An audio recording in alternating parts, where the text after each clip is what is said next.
नमस्कार दोस्तों, मैं सीए दरवेश आपका इस वीडियो में स्वागत करता हूं।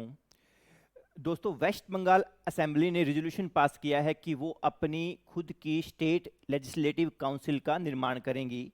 मतलब अपनी विधान परिषद बनाएगी। देखो, आप सबको पता है कि असेंबली हर स्टेट में होती है, लेजिस्लेटिव असेंबली विधानसभा हर स्टेट में होती है, लेकिन विधान परिषद लेजिस्लेटिव काउंसिल हर स्टेट में नहीं होती। देखिए, जानते हैं इसके बारे में आगे वीडियो के अंदर। आप सबको पता है कि सेंटर के अंदर पार्लियामेंट होती है। पार्लियामेंट में दो सदन होते हैं, लोकसभा, राज्यसभा। राज्यसभा आपका अपर हाउस हो गया और लोकसभा आपका लोअर हाउस हो गया। ये दोनों सदन होते ही होते हैं। राज्यसभा परमानेंट हाउस होता है, मतलब हर 5 साल बाद राज्यसभा भंग नहीं होती। उसके हर साल 1/3 जो मेंबर्स है वो रिटायर होते हैं। ठीक है। और लोकसभा क्या है, 5 साल बाद क्या है, आपकी भंग होती है, नई सरकार बनती है। ये आपको सेंटर का सबको पता है। लेकिन स्टेट में भी यही सिस्टम होता है। स्टेट के अंदर भी अपर हाउस हो सकता है और लोअर हाउस होता ही होता है। अपर हाउस को लेजिस्लेटिव काउंसिल कहते हैं, जिसकी अभी हम बात कर रहे हैं, विधान परिषद कहते हैं, जो कि ऑप्शनल है स्टेट के लिए। स्टेट चाहे तो अपनी विधान परिषद रख सकता है, चाहे तो ना रखे। लेकिन असेंबली आपको पता है हर स्टेट के अंदर होती है, लोअर हाउस तो होना ही होना जरूरी है। अब कहानी क्या है कि जो वेस्ट बंगाल है, उन्होंने रेजोल्यूशन पास किया है अपनी असेंबली के अंदर कि भाई वो विधान परिषद बनाना चाहते हैं। और तरीका भी यही है, किसी भी स्टेट को अगर अपने स्टेट में लेजिस्लेटिव काउंसिल बनानी है या बनी हुई अबोलिश करनी है, तो तरीका यह है कि उस स्टेट की असेंबली के अंदर स्पेशल रेजोल्यूशन पास होगा, जिसके अंदर ये पारित किया जाएगा कि अगर नहीं बनी हुई तो हम एक विधान परिषद अपनी बनाना चाह रहे हैं, और अगर बनी हुई है तो उसे अबोलिश करने का रेजोल्यूशन भी पास हो सकता है। जब असेंबली में वो रेजोल्यूशन पास हो जाएगा, उसके बाद में पार्लियामेंट सिंपल मेजोरिटी से उस रेजोल्यूशन को अप्रूव कर देगी। तो वेस्ट बंगाल ने अभी अभी ऐसा रेजोल्यूशन पास किया है कि हमें अनुमति दी जाए कि हम अपनी विधान परिषद का निर्माण कर सकें। और विधान परिषद भी राज्यसभा की तरफ परमानेंट बॉडी होगी, मतलब हर 5 साल में वो भंग नहीं होगी। उसके मेंबर भी हर साल 1/3 क्या है, रिटायर होंगे। करंटली 6 स्टेट के अंदर, हमारे भारत में जितने भी स्टेट है, उन सभी स्टेट्स में से केवल 6 स्टेट के अंदर क्या है, विधान परिषद एग्जिस्ट करती है। आंध्र प्रदेश, तेलंगाना, उत्तर प्रदेश, बिहार, महाराष्ट्र और कर्नाटका। आंध्र प्रदेश ने बहुत बारी क्या है, अपनी काउंसिल जो है बनाई है, अबोलिश की है, बनाई है, अबोलिश की है, मिक्स करता रहा है। अभी भी 2020 के अंदर भी आंध्र प्रदेश ने फिर से अबोलिश करने का अपनी असेंबली के अंदर रेजोल्यूशन पास कर दिया है, लेकिन अभी पार्लियामेंट का अप्रूव होना बाकी है, इसीलिए अभी पेंडिंग है।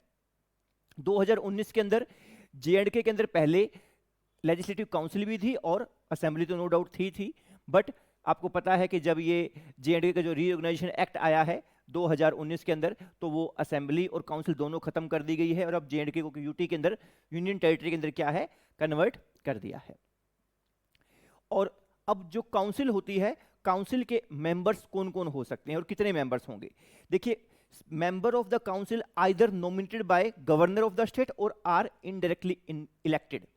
या तो जो स्टेट का गवर्नर है वो काउंसिल के मेंबर्स का चुनाव करेगा, चुनाव क्या करेगा, उनको इलेक्ट करेगा।